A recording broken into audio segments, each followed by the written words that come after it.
the thing with Chevy Chase, there's a, I mean, it's like a 1,000-seat theater. I mean, I don't know. The scene with Chevy Chase, and there are other, there are scenes that just are perfect within themselves. But yeah, I don't know what the question was, but yes. It was first. It was the approach to comedy, and then you said it was like a bell. So I asked you, how is it like a bell? Yeah, well, look at this. I'm 67 years old. What the hell am I supposed to know? No, I'm 76 years old. I got it now. Okay. Well, there's a certain thing about being willing to show sort of human appetites and weaknesses that makes comedy particularly good. And comedy when if you over-intellectualize anything, of course, it becomes something else. Now, I have a way of working. I know what I'm doing. I know why I'm brought in, and I enjoy doing it. I'm an actor. This is what I do. I enjoyed it. This is what I wanted to do. Robert Frost said, a young man was, what was he? I know what it was.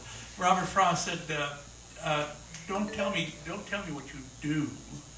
Tell me what your hobby is. If you could make a living out of your hobby, that's what you do. Everybody in the world would be that way. I have lucked out. I get paid to pretend.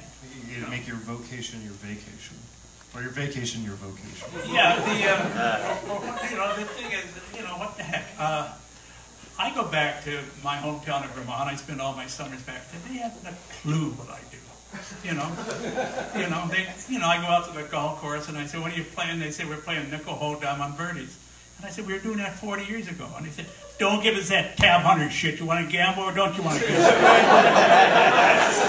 I'm very close to my roots. I mean, the whole thing. And I enjoy it. I'm an actor. What the hell? It's not.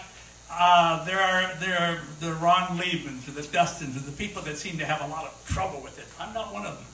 I mean, I worked with Meryl. Meryl works very hard. She did within the parameters of what she does. There are people that it's a little more. I'm sure De Niro, who I don't know. I can do it and it's fun. And I enjoy it, and I won't the cast or the crew or something. But there are other people who are more private about it. But the other thing is, you walk out on stage doing a play. You're doing it for 6 nights, 8 performances. Olivier said there are nights in the theater when the angels seem to come and sit on your shoulders. But on the nights when the angels don't come, the audience does. And that's what it is. You have to learn how to work it. Well, we're going to head into Blood Simple soon, but I wanted to give the audience, before we ask some questions about that, and we'll do it carefully. So most people here have seen Blood Simple? No? Yeah.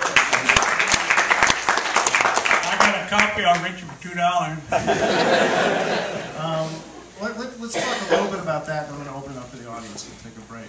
That's a really meaty role for you. You got your Blood Simple. Blood Simple. Yeah. What was it like working with that one? You remember Ethan and Joel Coen? That was the Coen brothers. Yeah. Yeah. Their first film. Then they found John Goodman. Yeah, I know.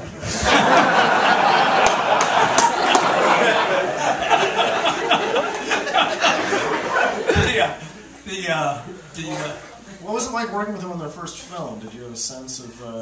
I know they're very specific directors, or very specific visuals. Well, I did. I was in Dallas shooting Silkwood. No one knows I did Silkwood. With Meryl Streep and that whole thing. And I had trouble with my agent turning things down that I didn't hear about. And I finally got wind of some of them. I said, any script that comes in, I want to see it. I want to read it. I don't want you passing on stuff.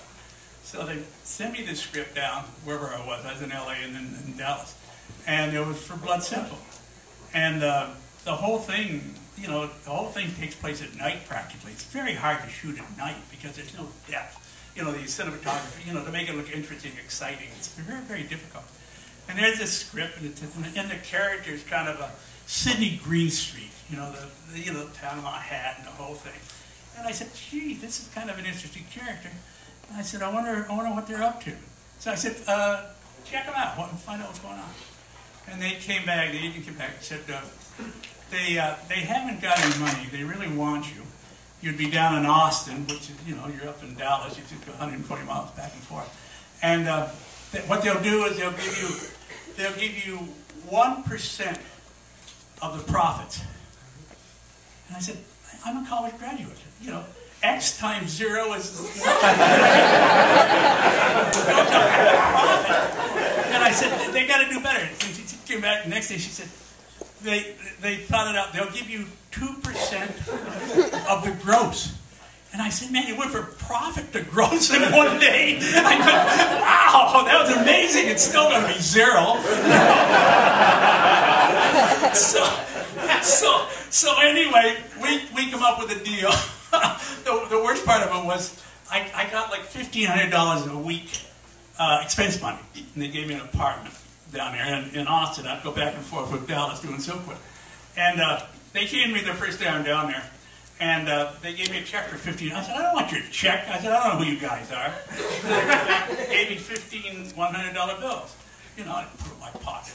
And then, you know, by the 5th week, you know, I knew everybody was looking at me. I knew I was going to get mugged. They say hide it in the refrigerator in the ice tray, but I said the maid might find it. You know, I was going paranoid with this, all this money. I just wanted to get it back in the safety deposit box, and you know. So the Coen brothers, they had scripted storyboarded the movie, every shot. You know, they had nothing to do. Raised all the money from their relatives and so forth, and that was it. And they kind of turned it. And I had an idea, and I said, I'll do this.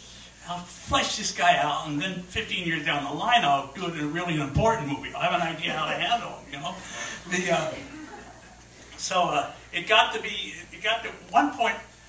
I get a call from them. They said, can you blow smoke rings? And I don't smoke. They said, do you want to give it a try? See if we want to blow smoke rings.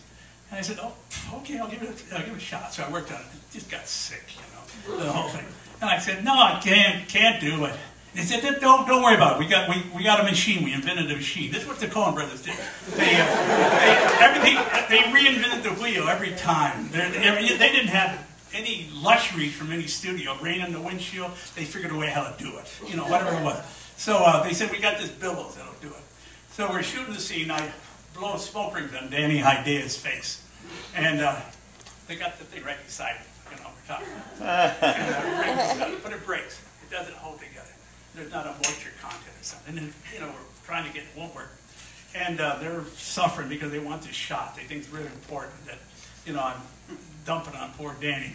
And finally, the assistant prop girl, a little Texas girl, said, hey, give me that cigar. Give me that cigar. I'm smoking out corn cob with the boys. My brother's out in the back of the barn, you know, when I was 6 years old. So she takes this thing, and she starts blowing smoke. Oh, one after the other, you know. It's incredible. And I'm thinking, hey, this is the way low-budget movies are done. You know. And then, about an hour later, I go out, and there's this little girl on the back steps of this roadhouse where I kept puking her guts. They gave her a heart for the movie, man. But this is the way it was done. And at one point, Joe said, I said, well, what if I turn this way? He said, no, you can't do that. He said, no, you can't turn over. I mean, he had it, you know, like, we ain't got time for that. We can't do it. And another point, I said, something went on. I said, Joe, why? And Joe said, just humor me, Emmett, will you? Just humor me.